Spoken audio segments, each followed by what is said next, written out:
Que a graça e a paz de Jesus, o nosso Senhor, e o amor de Maria, nossa mãe, seja com todos nós. Seja muito bem-vindo ao nosso canal, faça a sua inscrição e compartilhe esse vídeo com seus amigos.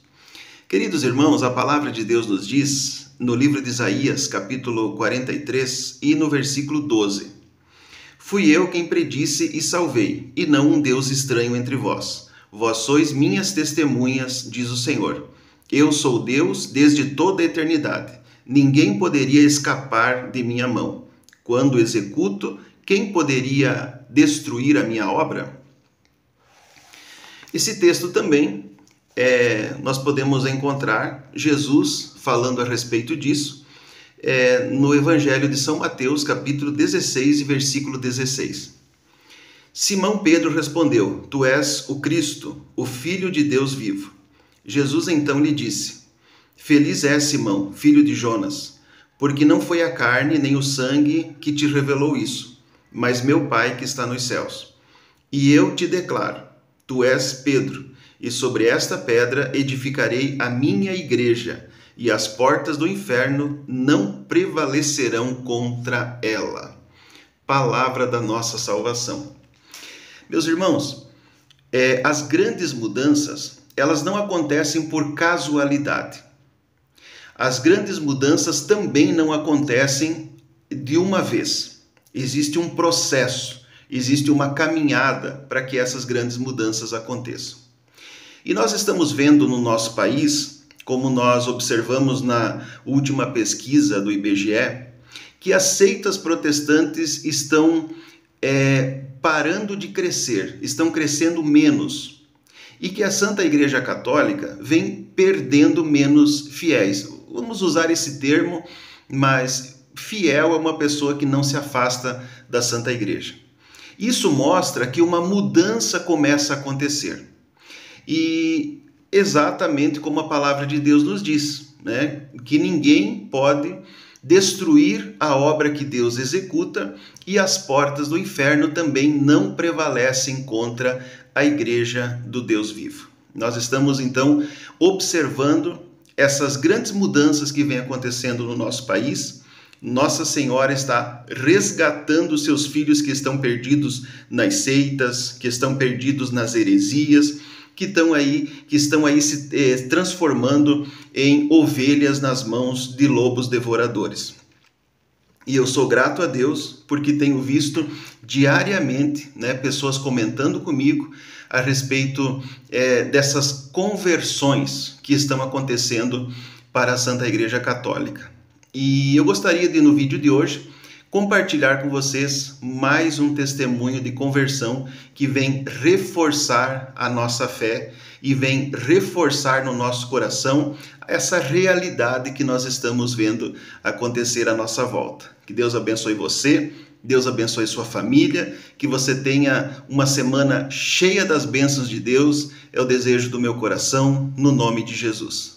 O ano foi 2024, metade do ano 2024, e eu conheci um grupo de jovens. Através do canal de graça, que foi o meu irmão, eu passei então a um grupo de jovens aqui da minha cidade. E ali, gente, o Espírito Santo de Deus já me tocou e falou assim: querida, é agora, tá? O primeiro dia que eu fui nesse grupo de jovens, eu fui pra buscar o meu irmão a uma noite de adoração que teve por lá, que inclusive quem tava aqui era o J. Dantas, vocês conhecem?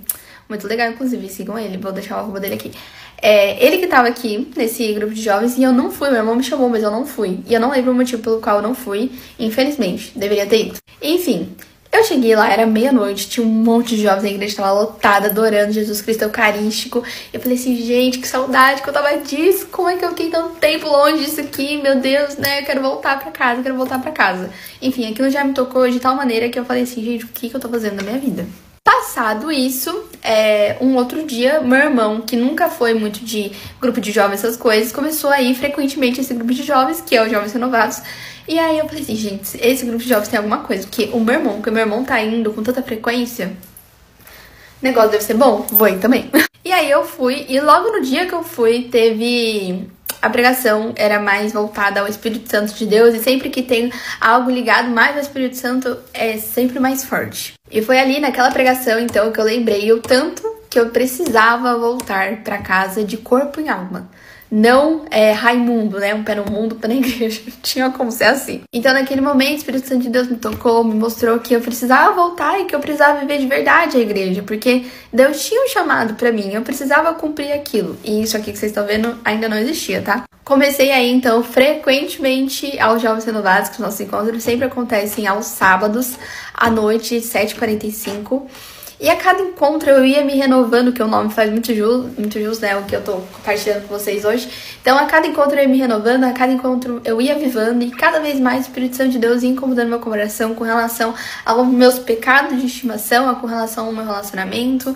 Então, foi 6 meses da minha vida, assim, transformador com o cuidado e amor de Deus na minha vida. E não foi um momento, assim, conturbado no sentido de acontecer coisas que me deixassem mal, mas foram confirmações de que eu precisava mudar coisas na minha vida, eu precisava buscar, como que eu ia buscar. Cada vez mais surgia aquela fome insaciável de querer saber, de querer procurar, de querer entender, de querer se aprofundar, de querer águas mais profundas. É um negócio que só quem passa pela reconversão, pela conversão, vai entender do que eu tô falando agora. E aí, quando deu em dezembro, a Colo de Deus me chamou pra ir no Geração Atômica que ia acontecer em São Paulo. E eu falei assim, gente, preciso ir nisso, né? Então, na sexta-feira teve o show da gravação do DVD, que já foi, assim, ótimo. E no sábado e no domingo teve, então, o Geração Atômica. Que aí foi pra acabar tudo. Naquele momento, então, eu entendi alguns chamados, principalmente esse de evangelizar, de levar o evangelho, de... igual o São Francisco fala, né? Evangelize com a vida, se for necessário, utilize palavras, enfim. Foi naquele momento, então, que o Espírito Santo de Deus me confirmou muitas coisas, dentre eles a ter coragem de ser jovem e de que eu não tô perdendo minha juventude em querer seguir Jesus e que, ainda que seja difícil de seguir Jesus, impossível é deixá-lo. E foi naquele final de semana, então, também que eu consegui enxergar um carisma que me encanta demais, o carisma da Colo de Deus, que é esse carisma mais avivado. Quem é da Colo de Deus ou já frequentou alguma coisa da Colo de Deus ou, né, acompanha a Colo de Deus vai me entender também. E eu percebi que muitas das coisas, assim, na minha vida, de modo geral, precisava dessa questão de que nunca eu tô sozinha, mas é sempre eu e o Espírito Santo de Deus, sempre os dois caminhando. Nada é fruto do meu e só trabalho, na realidade é tudo feito de acordo com a vontade de Deus pelas mãos dele. E muitas coisas foram se revelando ao longo do processo e cada vez mais aquela fome, aquela vontade de seguir Jesus aumentava. Ao mesmo tempo que eu consegui, então, enxergar em mim de que era muito difícil seguir Jesus e aquilo que ele me pedia. Mas mais difícil ainda era em deixar Jesus ou voltar a ser quem eu era. Isso era impossível. E quando a gente passa por um processo de reconversão ou um processo de conversão, se você de verdade encontrou Jesus, é impossível você voltar a ser quem você era. Lógico, você pode continuar a ser uma pessoa com as suas dificuldades, porque você continua sendo humano, você continua sendo falho, você continua sendo pecador. Mas é impossível você voltar a ser quem você era. É impossível. Então, se você continua com aquele seu pecado de estimação, você peca e não sente nada, ou você continua pecando porque, enfim, você, tá tudo bem, eu vou me confessar e aí eu tô perdoado. Se você continua fazendo isso, é porque você ainda não encontrou Jesus de verdade no seu coração, ou você até encontrou, mas ainda não deixou ele entrar de verdade. Melhor que isso, você ainda não chamou o Espírito Santo de Deus para fazer parte da sua vida, da sua história, dos seus atos, das suas ações, de tudo da sua vida. Porque no final das contas, gente, a gente não faz nada. É tudo de acordo com a providência, a vontade e manifestação do amor dele na nossa vida. Claro que a gente também não vai ficar esperando por um milagre, né? Esperando que tudo caia do céu, porque também não é assim. Você também precisa fazer sua parte aqui nessa terra, de modo a buscar conquistar as suas coisas. Vocês entenderam. Enfim, esse vídeo ficou bem longo. Vou fazer uma parte 2 com relação à reconversão e do amor de Deus na minha vida com relação a isso. A gente vê no próximo vídeo sobre reconversão. Beijo, que com Deus, foi interessante, Nossa Senhora.